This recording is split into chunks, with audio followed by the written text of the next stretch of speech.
За, маш сонирхолтой таны мэдгүй хүрлээ. Тэгэхээр студ маань дараагийн зочин хүрэлцэн ирсэн байна. Face of Beauty International төслийн удирдагч анх хоёр маань хүрэлцэн ирсэн байна танд. Өглөөний мэнд хүргэе. За баярлалаа. Та хоёртаа бас өглөөний мэнд хүргэе. За баярлалаа. За, тэгээ Face of International Beauty International энэ тэмцээн маань бол 2012 оноос зохиогдсон. Миний мэдж байгаа. Тэгэхээр энэ удаагийн тэмцээн бол Монгол улсад зохион байгуулагдаж байгаа. Энэхлээ мэдээллээ. За тэгээ.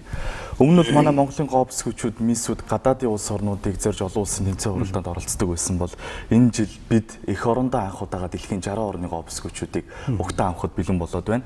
Бидний ажил бол үндсэндээ 3 жилийн өмнөөс эхэлсэн. Яагаад юу н Монголд олон улсын тэмцээн хуралдаан зохион байгуулж болохгүй юм бэ гэсэн залуучуудын чин хүсэл эрмэлзлэл зорилгын хүрээнд түүнийхээ төлөө зорж бид бүхэн яг 1 жилийн өмнө 2016 оны тэмцээнийг Монгол улс зохион байгуулах эрхийг хүлээж аваад түүнээс хойш бэлтгэлээ базаагаад одоо 10 хоногийн дараа 60 орны гоо бүсгүүчүүд маань Монгол улсын нийс Улаанбаатар хотноо ирэх гэж байна. Энэ тэмцээний тухай юун төрөнд товчхон мэдээллийг өгөх зүйтэй болов гэж бодож байна. Шинэ Зеланд улсын иргэн Мила Мануэл 2012 оноос эхлээд Face of Beauty International 2016 тэмцээнийг зохион байгуулсан байдгийм. Тэгээд энэ тэмцээн бол харьцангуй залуу тэмцээн ч гэсэндээ одоо бол цар хүрээний хувьд бол дэлхийн томоохон тэмцээнүүдэд өрсөлддөг 5-6 дугаар байранд ордог ийм томоохон тэмцээн байдаг юм аа. Олон улсын миссийн тэмцээн зохион байгуулна гэдэг ингэхлээр хүмүүс эдийн засгийн хүндрэлтэй үед түмний амьдралын хэцүү үед заавал ийм тэмцээн уралдаан зохион байгуулах нь зөв юм уу, буруу юм уу гэдэг ингээд шүүмжлэх талууд их харагдаж байна. Гэхдээ бидний хувьд бол энийг юу гэж үзэж байна вэ гэх юм бол ер нь бол яг ийм олон улсын тэмцээн уралдаан ялангуяа энэ гоо бүсгүүчүүдийн тэмцээнийг бид нэр эх орондоо зохион байгуулснаар түүнийг дагалдах одоо ач холбогдлууд асар олон байдаг юм а. Тэгээ дээрэс нь миссүүд маань өөрсдөө зардлаад агаад ирж байгаа учраас энэ бол одоо тийм ч амар хүндрэлтэй нөхцөл байдал үүсэхгүй. Тэгээ бид нар бол дэлхийн 30 гаруй улсад тэмцээнээ шууд амжуулан үзүүлэхээр төлөвлөж байна. 60 орны миссүүдийг маань дагаад 200 300 гаруй жуулчд ирэх гэж байна. Тэгээд энэ мэдчлэн бол биднэрт өгөх өгөөж нь илүү байгаа болов гэж бид хувьдаа үзэж байна. Тэмцээний гол зорилго ер нь ямар зорилготой гэдэг. Энэ удаад Монгол зохион байгуулалтаа та нар маань яг ямар зүйл зорж хийж байна? Ямар үр дүн гаргахыг хүсэж байна? Face of Beauty International тэмцээний бусдаас ялгагдах гол онцлог бол IME гэдэг номинац гэдэг. Энэ номинац бол хүмүүс дотроосоо гаднаасаа гэрэлтэй байгаа зурсахгүй дотроосоо бас гоо үзэсгэлэнтэй байж бусдад нөлөөлж дэлхийн нийтийн бас нүүр царай болох юм охиныг шалгаруулах, тодруулах зорилготой. Тэгээ IME номинацийн хүрээнд бид нэр энэ жил нэг том төслийг барьж авсан. Энэ бол Сэм Мазалай буюу Мазалайгаа аврыг, Мазалайгаа хамгаалцгаая гэсэн ийм уриалгыг дэвшүүлсэн. Ер нь бол энэ төслийн ард 20-30 насны дандаа залуучууд ажиллаж байна. Бид анзаарсан л та. Сүүлийн үед Мазалайн тухай хүн болгон ярьж байна. Мазалайн сэдвийг хүндж байна. Үйл ажиллагаа болгоны урайнд баг Сэм Мазалай болчиход байна. Энэ бол эргээд нөө асар их мөнгөтэй холбоотой хандив цуглуулсан юм үйл ажиллагаа болоод эргээд энэ маань хүмүүст хүрч гин үү, үр дүнгээ өгч гин үү гэх юм бол бас хүмүүс эргэлдэж магадгүй юм. Тэм учраас бид нэр мөнгнөөс холдуулаад, эдийн засгаас холдуулаад яг зөвхөн энэ Мазалайг олон улсын анхааралд яаж хүргэх вэ гэдэг дээр анхаарлаа хандуулъя гэж бодоод IME намнаас бид нэр Сэм Мазалай гэж нэрлээд сар гарын өмнөөс нийт миссүүдтэй Мазалайгийн тухай судлаад түүнийхээ хүрээнд бичлэг хийж ирүүлэх. Энэ бол бидний эхний ажил болж байгаа. Тун удахгүй бид нэр интернет захим ертөнцөөр энэ мэдээлэлээ цацсан. Тэгэхээр 60 орны гоо бүсгүүчүүд Мазалайг хамгаалахын төлөө дуу хоолойгоо нэгтгэнэ гэж ойлгож болох юм. Тэгээ эргүүлээд бид нэр миссүүдээ ирсний дараа энэ одоо бичлэгнүүдээс хамгийн их хандлт авсан, хамгийн одоо их хүмүүсийн сэтгэлд хүрсэн гоо бүсгүүчүүдтэйгээ хамтраад Мазалайн чуулганы хийх гэж энд Мазалайг одоо хамгаалахын төлөө ажилладаг холбоод нэгдэн төрийн бус байгууллагууд нэгдэн холбогдох албаны хүмүүс нь ажиллана, яам тамийн газрууд нь дэмжин. За түүний дараагаар бид нэр финалийн үйл ажиллагаа 10 дугаар сарын 8-ны өдөр буян тухай спорт цогцлборт болоход топ 10, топ 5 миссүүдээсээ бид нэр Мазалайн тухай асуултуудыг асууна. Ингээд энэ асуултанд хамгийн оновчтой бөгөөд зөв хариулж чадсан миссүүд маань тэргүүн тэтмийн эзэн хүртэх ийм л одоо том зорилготойгоор IME номинацийг Сэм Мазалай гэдэг энэ уриалгыг авсан байна. Өмнө нь бол манад яг миссийн олон улсын одоо 60 орны гоо бүсгүүрсийн тэмцээн миний мэдж байгаа болж байгаагүй. За зөвхөн хувийн ойлголтоор бол одоо миссийн тэмцээгээл ямгууч одоо манайхны гадагшаа бас миссийн тэмцээнүүд гэдэг тэгэхээр юу гэдэг нөө Пекин ингээд янз бүрийн бүх номинацуудаараа төрөлөөр ингээд спортлог мисс, авиаслог мисс гэдэг ингээд хэсэг газар ингээд болоод яваад идэг шүү дээ өөр газруудад.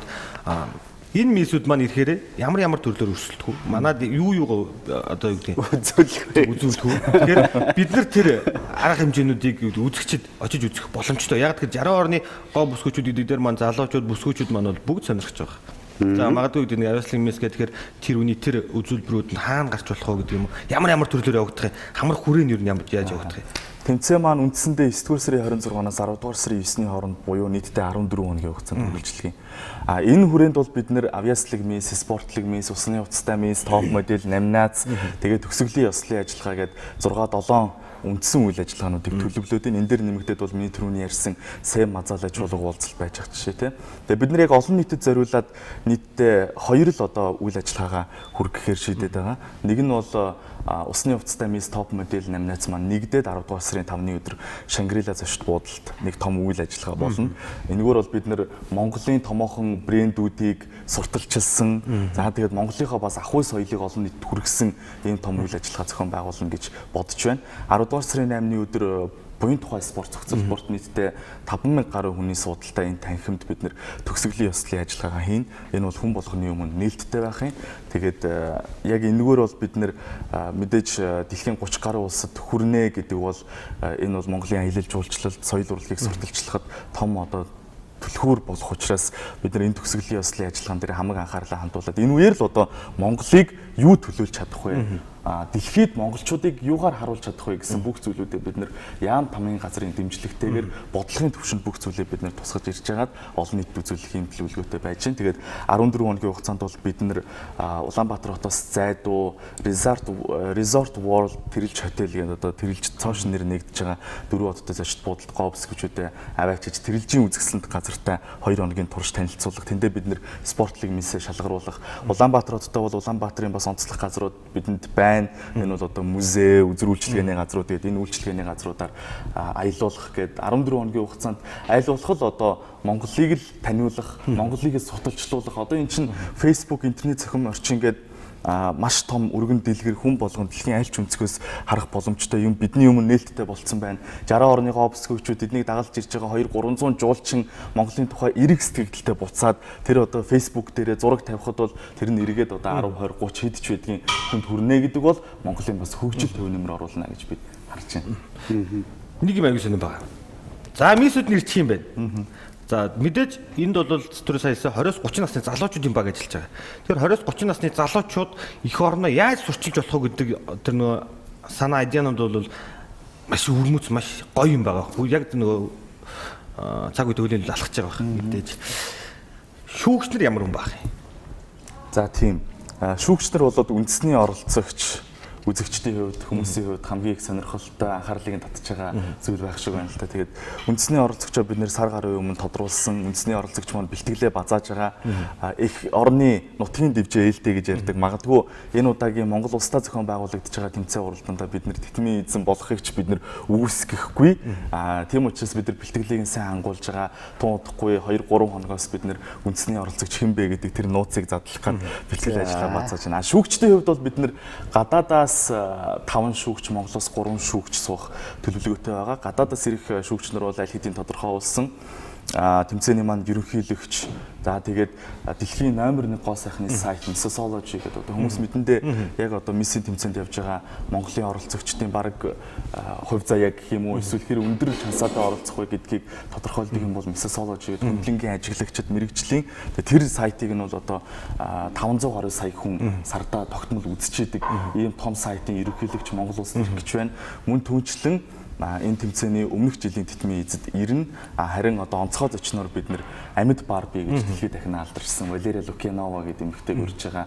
Амьд Барбиг бол бид нэр гадаад төрхөөрөө Барбитай адилхан болохоор л мэдээд идэг боловч энэ эмэгтэй маань үндсэндээ бол дөөрийн дуучин юм байлээ мэрэгжлийн их сайхан дуулдаг юм байлээ. Магадгүй YouTube руу ороод Валерия Лукьянова гэдэг хайх юм бол гараад ирэх юм тий бичлэгүүд харагдан. Тэгээд бид нэр төгсгөлийн ёслолын ажиллагаан дээр Амьд Барбигийн дуу хоолойг дэлхийн 60 орны говьсгүүчүүдтэй хамтдаа үзэх Амьд Барби маань манай үйл ажиллагааны нэг хэсэг болоод шүүгчээр суух ийм төлөвлөгөөтэй ажиллаж байна.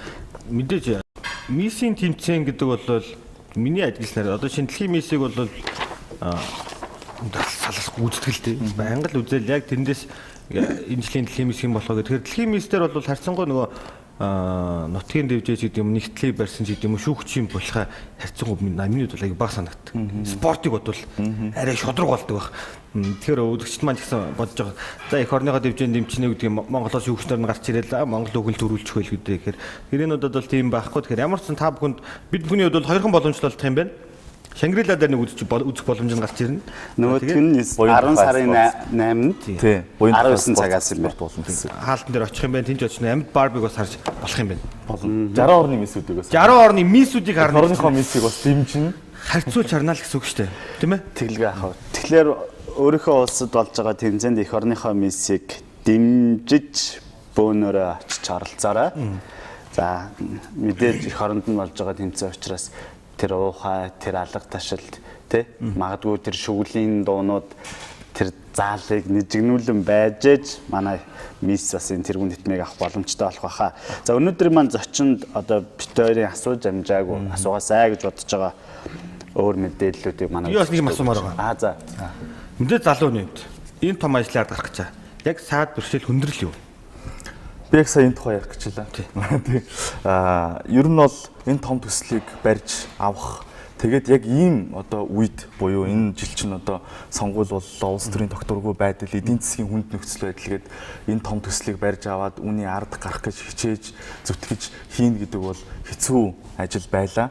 Шантрах болчмоор санагдах ийм үе зөндөө байсан. Гэхдээ бид бол энэ тэмцээнийг зохион байгуулъя. Залуучууд яагаад эх орныхоо хөгжил сэтгэлдлэнд энэ мэдчлэн зүйлээс одоо өөрсдийнхөө хувь нэмрийг оруулж болохгүй юм бэ гэсэн өрнөн итгэл энэний ард гарах зориг байлаа.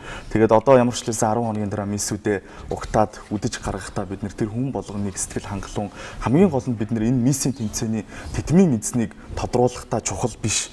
Монголд ирж байгаа тэр хүмүүсийн сэтгэлгээ сайхан болоод гарах бол эргээд одоо Монголыг зорих хүмүүсийн тоо төдийгүй Монголын энэ аялал жуулчлал хөгжинө гэдэг бол эдийн засгийн бас нэг хөшүүрэг болж өгдөг учраас тэр талаасаа бол бид нар харж байгаа юм аа. Тэгээд нийт хүмүүстэй үзэгчдтэй хандаж хэлэхэд залуучуудыгаа дэмжээрэй. Бид нар бол энд юу гэдгийг мөнгө олох гээд гэдэг юм уу эсвэл одоо ямар нэгэн байдлаар ашиг хонжоо хайгаад ийм зүйл хийсэнгүй. Энэ бол бидний одоо алсыг харсан зорилт байлаа. Тэгээд магадгүй энэ тэмцээн зохион байгуулагдсанаар дараагийн тэмцээний олон улсын үйл ажиллагааны үе талга монголчуудад нээгдэх байхаа. Зөвхөн манай баг хамт олон дараагийн ажлыг хийхээсээ илүүтэй Монголд нэг ийм том тэмцээн болцсон. Тэгээд энэ тэмцээнийг монголчууд хийж чадсан юм чинь дараагийн үйл ажиллагаа хийхэд яагаад болохгүй гэж гэдэг ийм гарц гаргалгаа нээгдэх байхаа гэж бодож байна. Үнэндээ бол анх энэ эрхийг авахд бол Монголд хизээч тийм түүхэн туршлага байгаагүй учраас итгэхгүй зориглохгүй ийм олон ажлууд байсан гэдгийг хэлхэн зүйтэй байхаа. Тэгээд өнөөдөр өглөөний нэвтрүүлэгтээ намайг урьж оролцуулсан BTV-ийн хамт олон талархснаа илэрхийлье. Тэгээд анх баяртай болон Face of Beauty International рубриканда залуучуудад амжилт хүсье. Тэгээд тун удахгүй дэлхийн 60 орны мистэй цуг, анх хоёртай цуг, буйн тухайдар бүгдээр уулзцгаая. Тэгээд амжилт хүсье. За баярлалаа.